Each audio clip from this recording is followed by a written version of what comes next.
ஓம் முருகா, வெற்றிவேல் முருகா. வேலுண்டு வினையில்லை, மயிலுண்டு பயமில்லை. இன்னும் 1 மணி நேரம் மட்டுமே மீதமுள்ளது. உனக்கான சந்தோஷ செய்தி காத்து கொண்டிருக்கின்றது தங்கமே. இன்னும் 1 மணி நேரத்தில் அது உன்னை வந்து சேரும். நான் தொட்டதெல்லாம் புண்ணாகி விட்டதே என்ற போல நீ எதை தொட்டாலும் அது நிறைவேறாமலே போகின்றது. நீ எதை ஆசைப்பட்டாலும் அது உனக்கு கிடைக்கவில்லை என்ற வருத்தம் இருக்கின்றது. நான் ஒருவேளை துரதிர்ஷ்டசாலியாக இருப்பேனோ என்று உன் மனதிற்குள் நீயே எண்ணிக்கொள்கின்றாய். என் தங்கமே, எதற்காக இத்தனை கவலைகள்? எதற்காக உன் மனதை இவ்வளவு அலைப்பாய விடுகின்றாய்?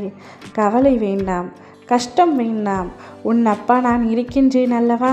பின்பு எதற்காக எப்பொழுதும் வருத்தத்துடனேயே இருக்கின்றாய்? உனக்கு ஒன்று என்றால் நான் வரமாட்டேனா? உனக்காக உதவி செய்ய நான் இல்லையா? சில சமயங்களில் உன்னுடைய குழப்பங்களின் நடுவில் என்னையே நீ மறந்து விடுகின்றாய். எப்பொழுதும் எதையோ யோசித்து கொண்டே இருக்கின்றாய். நான் எதற்காக இவ்வுலகில் பிறந்தேன் என்று கூட சில சமயங்களில் யோசிக்கின்றாய். என் தங்கமே, நீ பிறந்ததற்கு பல காரணங்கள் இருக்கலாம்.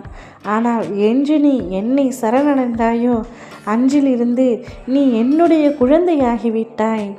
என்னுடைய குழந்தை கண் கலங்கி பேசுவதை என்னால் பார்க்க முடியவில்லை. மன வருத்தத்துடன் எப்பொழுதுமே இருக்கின்றாய். உன்னுடைய மனதில் சந்தோஷம் என்ற வார்த்தைக்கே இடமில்லை. உன்னுடைய உதடுகள் போலியாக மட்டுமே சிரிக்கின்றன.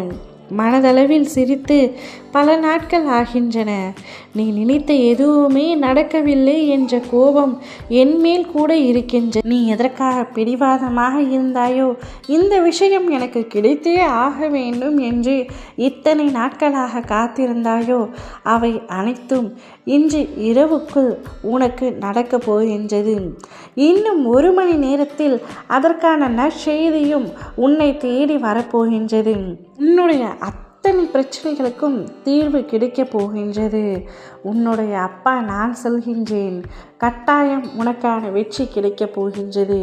விஸ்வரூபம் பெறப்போகின்றாய். யார் முன்னிலையில் நீ வாழ்ந்து காட்ட வேண்டும் என்று ஆசைப்பட்டாயோ அவர்களின் முன்னிலையில் நீ சிறப்பாக வாழப்போகின்றாய். யார் யார் உன்னை கேவலமாக பேசினார்களோ அவர்களின் முன்னிலையில் நீ நன்றாக வாழப்போகின்றாய். மன நிம்மதி இல்லாமல் பல விஷயங்களுக்கு காத்து கொண்டிருந்தாய் அல்லவா? உன்னுடைய காத்திருப்பு ஒரு நாளும் வீண் போகாது. அதற்கான பலனை நிச்சயமாக நீ அனுபவிக்கப் போகின்றாய். ஒருவர் உனக்கு நேரம் சரியில்லை என்று சொன்னால் நீ கலங்கம் கொள்ளாதே. அதனை கண்டு கொள்ளாமல் என் போக்கில் விட்டுவிடும். ஏனெனில் உனக்கான நேரத்தை படைப்பவன் நான். அதை உனக்கு நல்லதாகவும் வெற்றி உள்ளதாகவும் மாற்றி காட்டுகின்றேன். கவலைப்படாமல் நிம்மதியோடு தைரியத்தோடு இரு. ஓம் முருகா, வெற்றிவேல் முருகா.